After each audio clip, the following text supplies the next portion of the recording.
Well, I was surprised this morning. Woke up to some bulldozer activity in the backyard. Ultimately, we're supposed to have the clubhouse and pool back here along with other houses. So it's nice to see we got 3 bulldozers doing their job. I'm in the sun, so I'm having trouble seeing anything. But I guess everything will show up. I got one right below me. He's really working.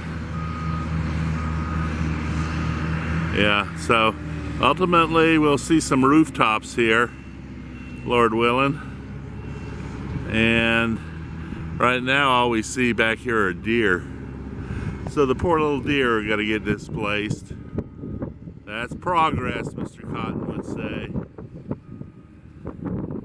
So there we go, Mr. Caterpillar.